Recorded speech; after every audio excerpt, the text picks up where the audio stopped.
Hello aspirants, welcome back to our channel for Tech Online. Hope you all are doing good.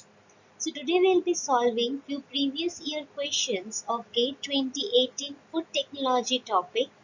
So here we'll be discussing few NET type questions, MCQs and MSQ type questions. So let us start.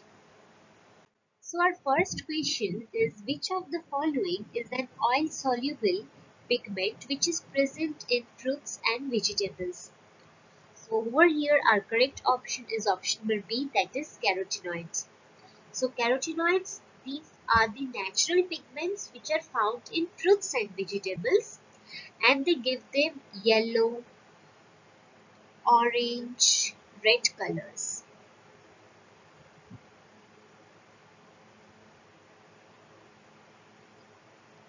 So basically examples we can say like carrots, pumpkins, mangoes, papayas, whereas these flavonoids, anthocyanins and tannins, they are water soluble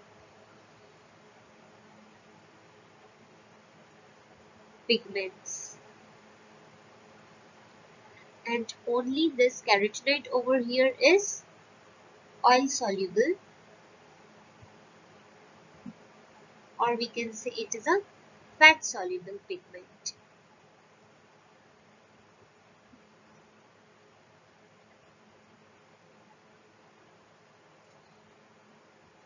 So these tannins, they're basically found in some teas, some fruits.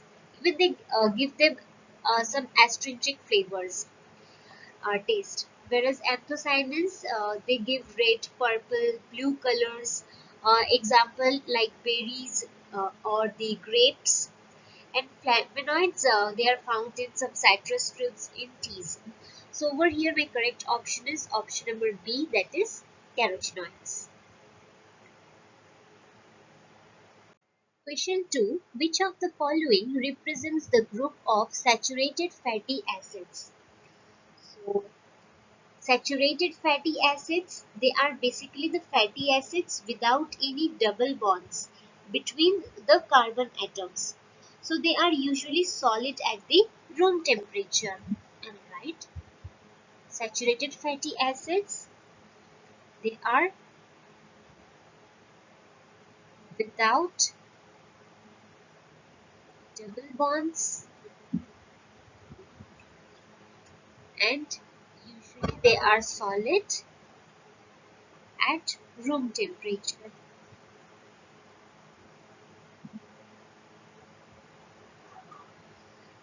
So over here my lauric acid, so lauric, it is C12 is to 0, so it is saturated. Myristic, it is C14 is to 0, and arachidic, it is C20 is to 0. So hence all have no double bonds. Hence this is a saturated fatty acid. So A is my correct option. Whereas now palmitic. So palmitic, linoleic and linolenic. Whereas this linolenic, so it is a 3 bond.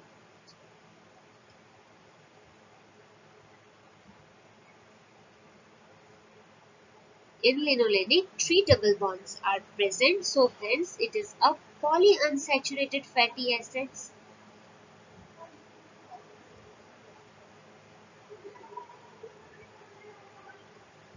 Linoleic, in these 2 double bonds are present. So it is also a polyunsaturated fatty acids. Whereas over here oleic, so this oleic, it is a monounsaturated fatty acid, means only one double bond is present in this.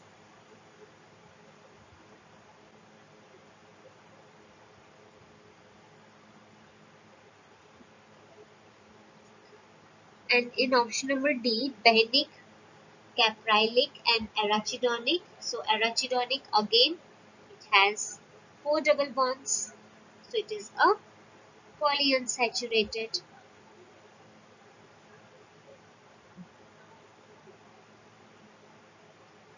So hence we know that saturated fatty acids, they are fully packed with hydrogen. So over here no double bonds are present.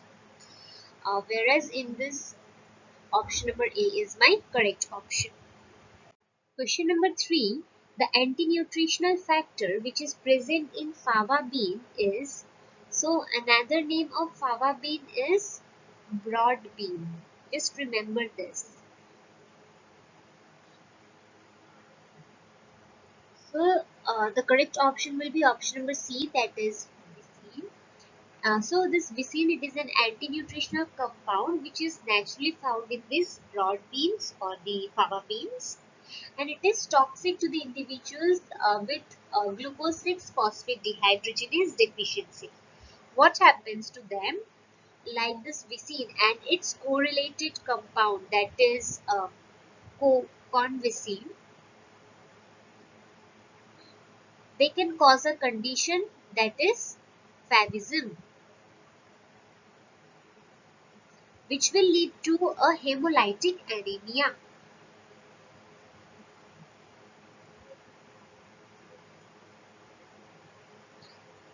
This means the breakdown of RBCs.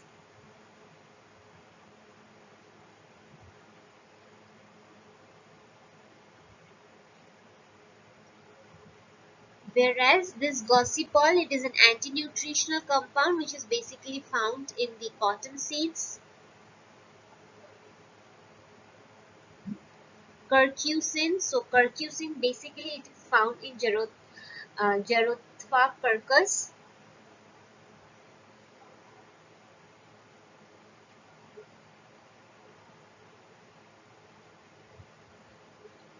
And cyanogens, basically this is found in cassavas or any cyanogenic plants.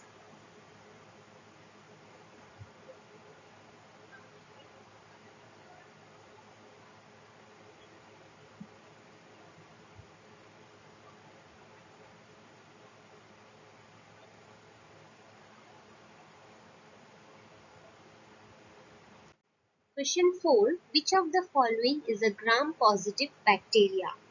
Listeria monocytogenes, Proteus vulgaricus, Salmonella typhi, or Shigella dysenteria. So over here my correct option will be option number A, that is Listeria monocytogenes. So basically it is a gram-positive bacteria. Gram-positive means they have thick peptidoglycan layer in their cell wall.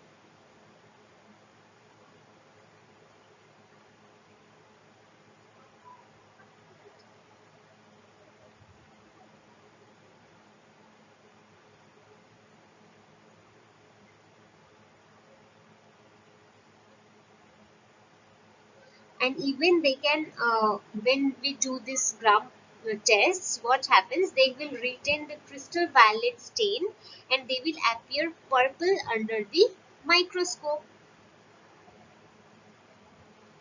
So this Listeria monocytogenes, it is a gram positive rod shaped bacteria.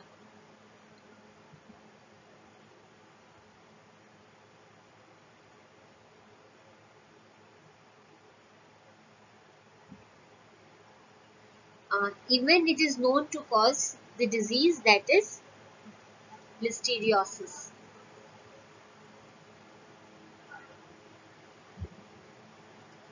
So this is basically it is caused through the contaminated foods like unpasteurized dairy products or some daily meats. Whereas this Proteus vulgaricus, so it is a gram negative.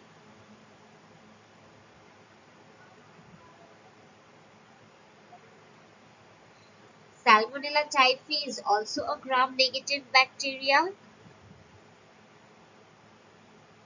and Shigella dysenteria is also a gram negative bacteria. So this Salmonella typhi basically it causes common disease, that is typhoid fever.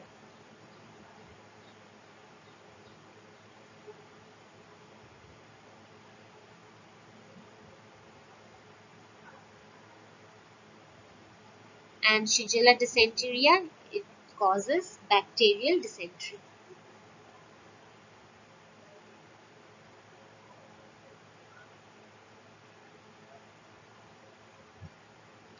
So over here my correct option will be option number A. So question number 5, that is irradiation is carried out to reduce the viable non-spore forming pathogenic bacteria using a dose range between 3 to 10 kilogray is, so options are radiorization, thermoradiation, radioactorization or radicidation. So over here my correct option is option D, that is radicidation. So this radicidation, it is basically a type of food irradiation which is specifically used to kill the non-spore forming pathogenic bacteria.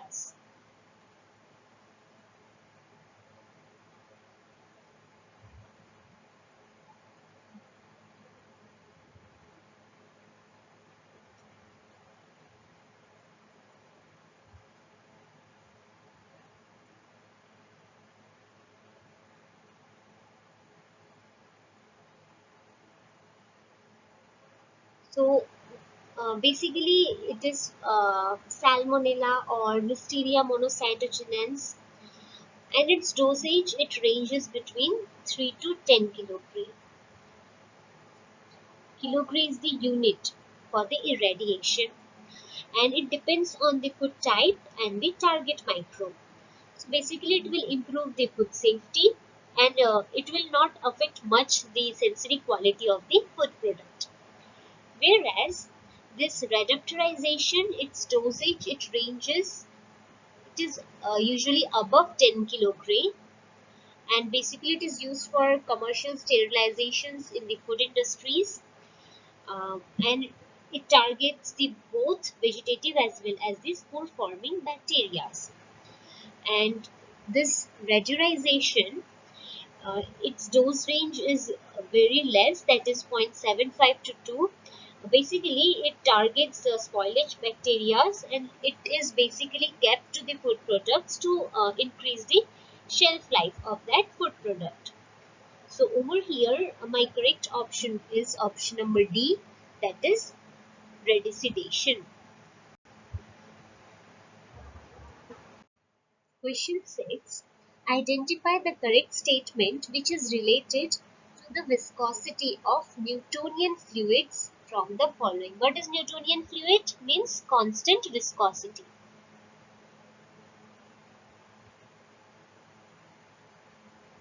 Okay, now we read a formula about this, that tau is directly equal to mu du by dy. What is mu over here? Viscosity. We read this in our class. So over here this tau, that is shear stress, it is actually directly proportional to shear rate, and this is my shear rate,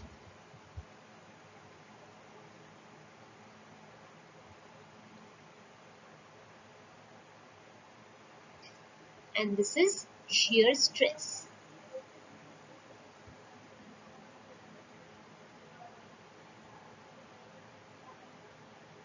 Right. So this viscosity, that is mu, is constant, so it does not change with the increase or any decrease in the shear rate. Hence option number B as well as option number C, it will get cancelled out. Now it is not influenced by temperature, rather it is influenced by temperature, since viscosity, it gets affected by temperature. When viscosity is, when the temperature is more, viscosity, it decreases. So this statement is also wrong. Now option number D, that is it is not influenced by shearing rate. So yes, over here it is not influenced by shearing rate. This is what the definition of the Newtonian behavior is also. So option number D is correct over here. Question number 7, it is a NAT type question. Adult male visitor rats were fed with a protein which based diet. Total 150 gram of protein was ingested. So, uh, what is the protein which has been consumed or ingested? That is 150.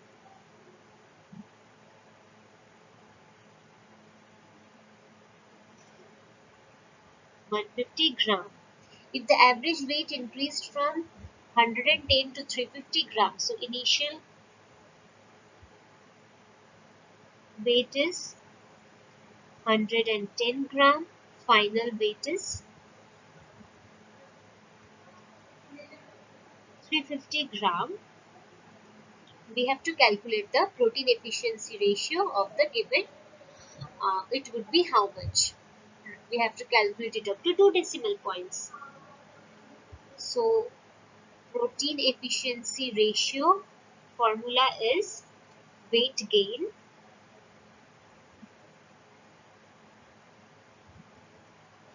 in grams divided by protein intake,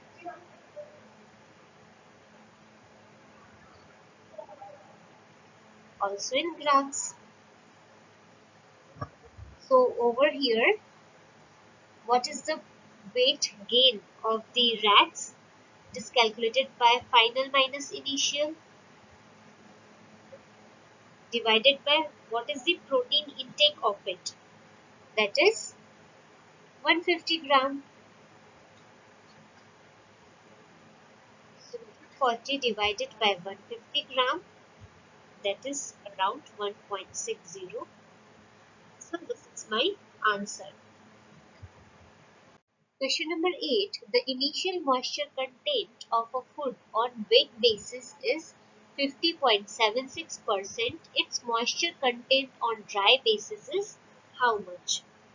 So we have to convert moisture content from wet basis to dry basis. So the formula is moisture content on dry basis is moisture content wet basis divided by 100 minus moisture content wet basis into 100. So what is the moisture content on wet basis? That is 50.76 divided by 100 minus 50.76 into 100, or it is minus 49.24 into 100. Approx will get 103.08%. So this is the moisture content on dry basis. Answer. Question 9. The oxygen transmission rate through a 2.54 into 10 to the power minus 3 centimeter thick low density polyethylene film with air on one side and inert gas on the other side is 3.5 into 10 to the power minus 6. Oxygen partial pressure difference across the film is 0.21. The permeability coefficient of the film to oxygen is how much? Okay, so film thickness is given.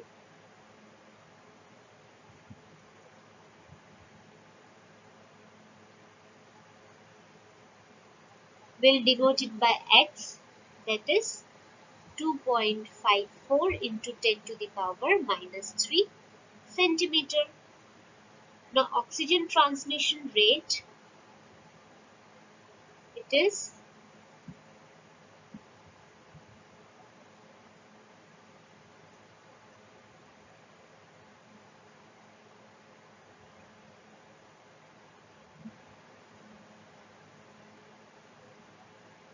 3.54 into 10 to the power minus 6 ml per centimeter to the power minus 2. per second. And partial pressure difference, that is del P, it is given as 0.21 atm. And we need to find over here the permeability coefficient. So we'll denote it by Q over here. Okay, over here Q by 8 will be, since area centimeter has been given, so our permeability coefficient, that is P, is equal to Q into X by A into del P. Just put the values over here. Q by A, they have given the value, that is 3.54 into 10 to the power minus 6. X is 2.54 into 10 to the power minus 3 divided by the difference, that is 0.21. Okay. Acha, over here it has been given in atmosphere. We have to convert it into centimeter. So it will be, we know that 1 atm is equal to 76 centimeter He. So over here it will be 0.21 into 1 atm. So it will be 76. So if we'll calculate this, we'll get 15.96 centimeter mercury. So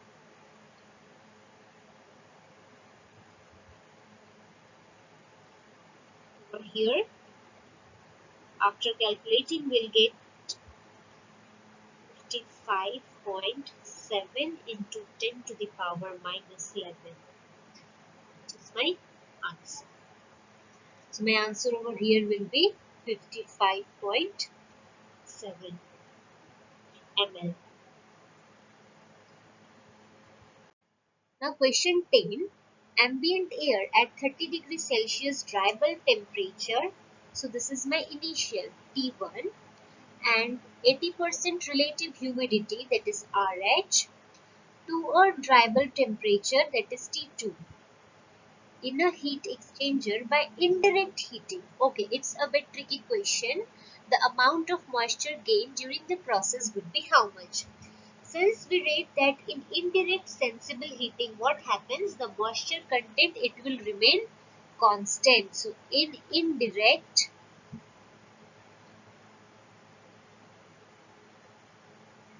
sensible heating,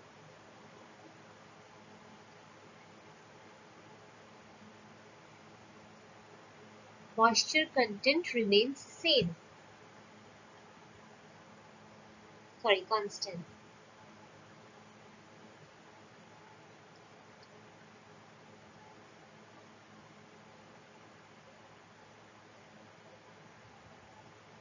That means the humidity ratio, or we will say that specific humidity, it will not change. So omega 1 will be equal to omega 2. So moisture gain or loss will be equal. That means our answer would be 0 over here. Question 11, which is the match the following type of question. So we have to match the commodities in the group 1 with the bioactive constituents in the group 2. So first one, that is ginger. So ginger, it will go with gingerol. So actually this ginger, it contains gingerol, which we all know that it gives it a spicy taste, and it even has a medicinal properties. Green tea, so green tea, it is epigallocatechin gallate, that is EGCC. So this is basically found in the green tea. So it is actually a powerful antioxidant, we can say,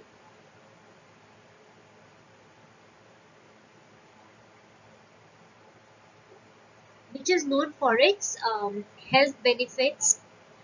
Now spinach, so spinach, it is lutein. So spinach, it is a good source of lutein. Now which is important for our eye health. So it is a bioactive component of spinach. Now turmeric, it is option number 3, that is curcumin. So this turmeric has curcumin, and we know that it is It imparts yellow pigment, and even it is an anti-inflammatory. It has an anti-inflammatory property.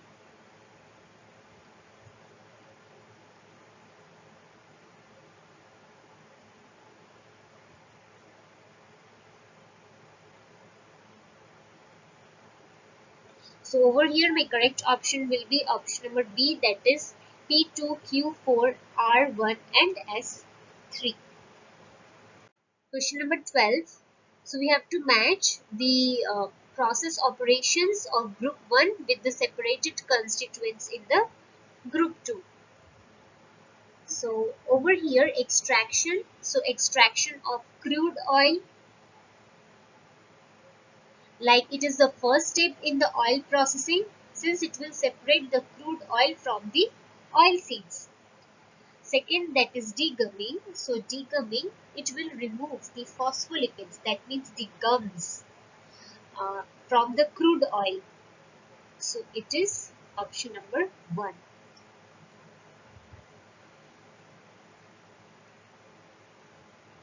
Now neutralization. So neutralization, it is basically it actually removes the free fatty acids from the alkali treatment.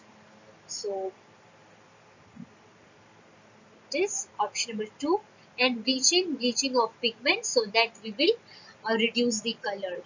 So it will even it removes the pigments, color impurities. So over here my correct option will be P4Q1R2S3. Extraction of crude oil, now degumming of phospholipids, neutralization of free fatty acids, and bleaching of the pigments. So my correct option is option number C. Now question 13, we have to match the spoilage symptoms in group 1 with the causative microorganisms in the group 2. So green rots of egg. So green rots of egg, it is due to the Pseudomonas fluorescens. So 1, it will go with option number 3. Now basically this bacteria, it will cause a green discoloration in the egg, which is basically due to the pigments production. Now putrid swell in the canned fish. And now this is basically due to the Clostridium sporogenes. Now we know that this Clostridium sporogenes, it is an anaerobic spore forming bacteria. So it will lead to the bad odor or the gas formations in the canned fishes. So Q, it will go with option number 4. Now red bread. Now whenever you see this red, that means it is because of Serratia marcinensis.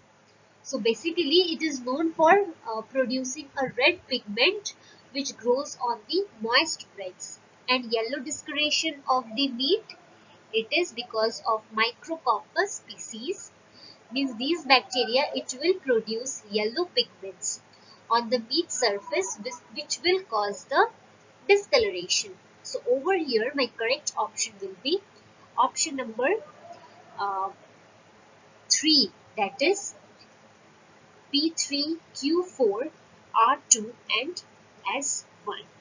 So green eggs, it is because of Pseudomonas, swollen or fish cans because of Clostridium, red breads because of Serratia, and yellow meat because of Micrococcus. Option number C is my correct option. Now question number 14, match the fermented product in group 1 with the base material in group 2.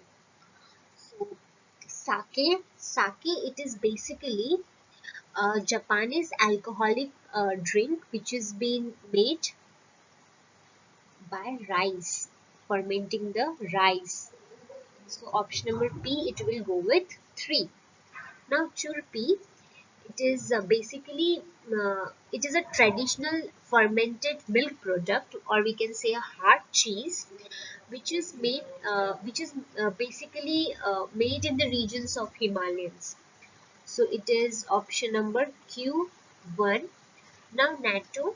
So natto, it is a sticky Japanese food which is made by fermenting the soyas, and basically it is made by the bacteria, that is Bacillus subtilis.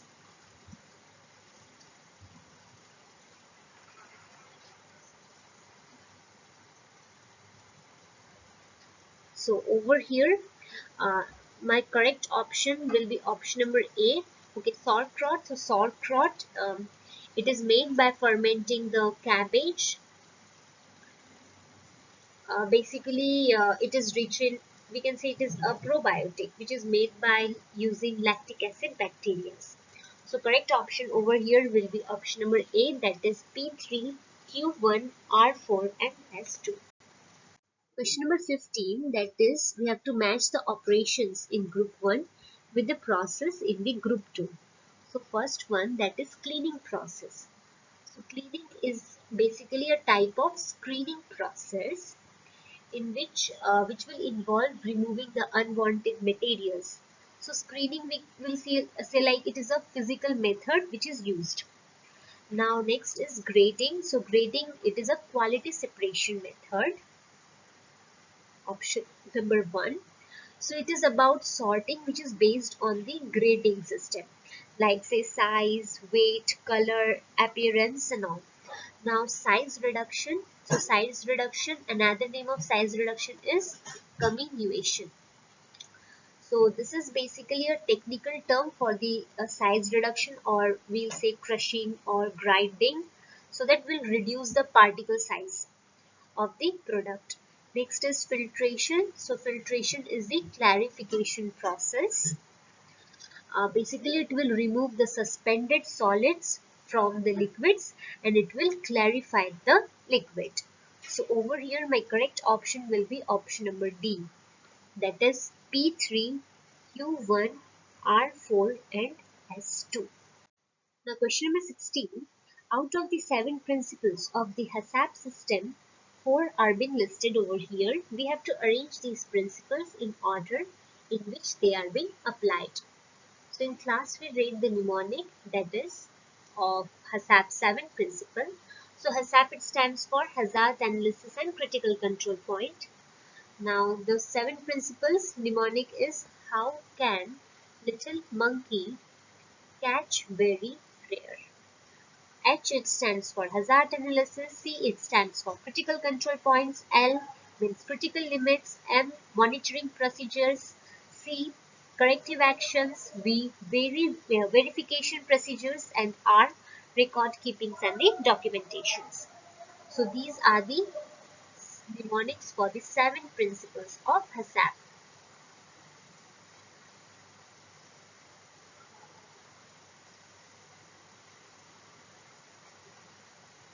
Now over here, first one, that is conduct a hazard analysis, means we'll identify the potential biological, chemical or the physical hazards. Next we'll establish the critical limits. So this is first, this is second, that means we'll set the maximum or the minimum values to ensure the safety, like temperatures or pH. Then we will establish the monitoring procedures.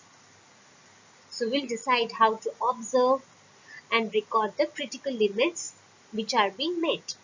And at last we'll establish the record keeping and documentation procedure. So over here my correct option will be option number A, that is PQPRQS. Now question number 17, we have to identify an example of a classical diffusional mass transfer process without involving heat among the following. So in drying of food grains, it will involve, basically drying means what? It will involve evaporation process. That means it will require heat. Whereas in carbonation of beverage, so it is my correct option. Since it will involve carbon dioxide gases which will diffuse into the liquid under the pressure. So it is an example of a diffusional mass transfer process that does not require heat. Now in distillation of alcohol, It is basically a heat-based separation method which is used in boiling, in condensation process. And concentration of fruit juice means typically it is done via evaporation. So it will require heat again. So over here my correct option will be option number B. So question number 18. For an enzyme catalyst reaction substrate to product, the kinetic parameters, so given S is 40 micro, then V naught is 9.6 micromolars per second, V max is 12,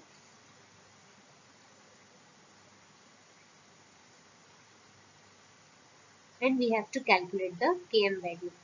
So this question is about Michaelis-Menten equation.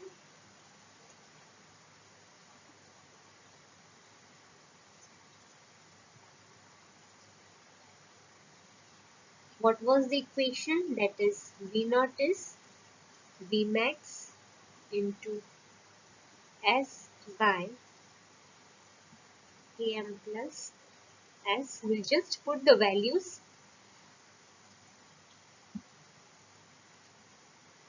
9.6 is equal to 12 plus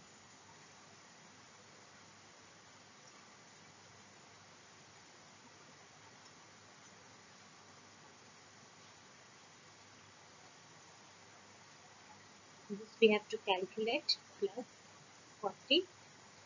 So it will be 9.6 Km plus 40 is equals to 12 into 40, or 9.6 km plus 384, 12 fours are 48, or we'll get 9.6 km is equal to 480 minus 384,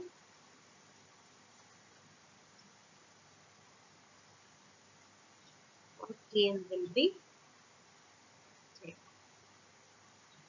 So over here my correct option answer will be 10.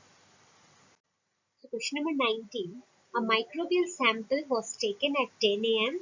which contained 1 into 10 to the power 10 CFU per ml, and the count it reached to 1 into 10 to the power 10 CFU per ml at 10 p.m. So the growth rate of the microorganism would be how much? Okay, so at 10 a.m. count is 1 into 10 to the power 5 colony forming unit per ml. At 8 p.m. on the same day, the count is 1 into 10 to the power 10 colony forming unit per ml. So total time taken, we can calculate it 10 p.m. to 8 p.m. that is 10 hours. We have to calculate the growth rate over here.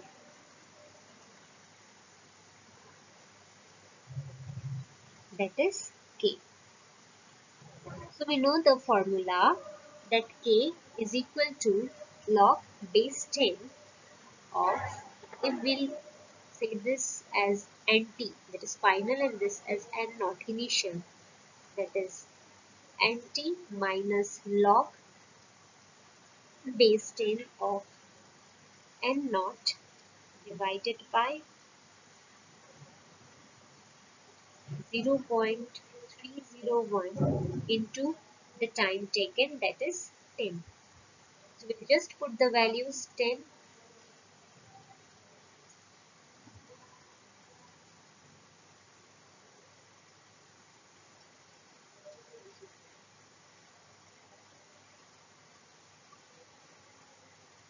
10 minus 5 by 0.301 into 10 to 10, that is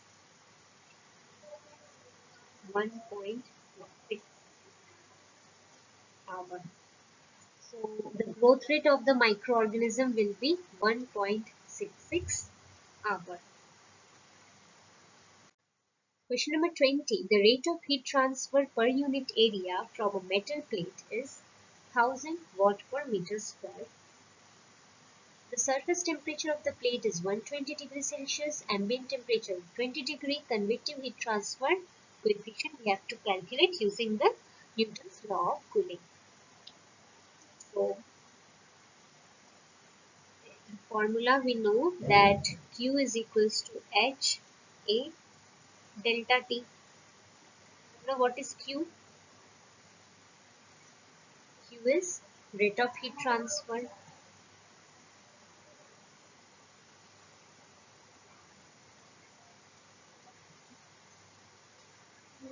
H is my convective heat transfer coefficient.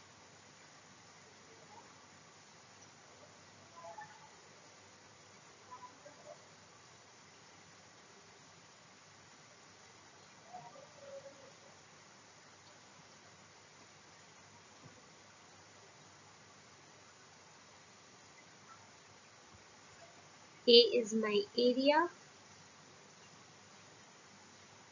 and delta T is the temperature difference.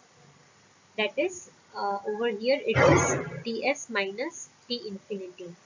That means surface temperature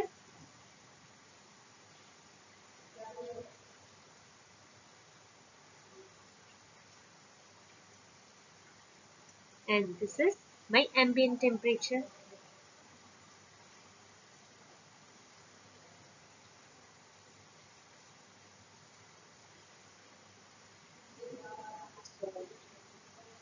Since over here rate per unit area is given, that means Q by A is given to us, which is how much? 1000 watt per meter square. T as it is surface temperature is given 120 degrees Celsius. Ambient temperature is 20 degrees Celsius. We'll just put the value and calculate H. So H will be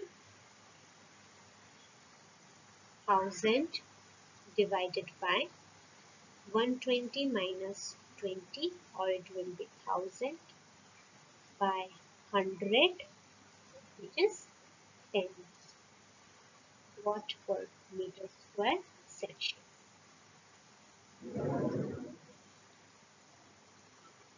This is my answer. So we have solved all the PYQ questions of GATE 2018 Food Technology subject. Hope you find this video beneficial. So till then, thank you and enjoy learning.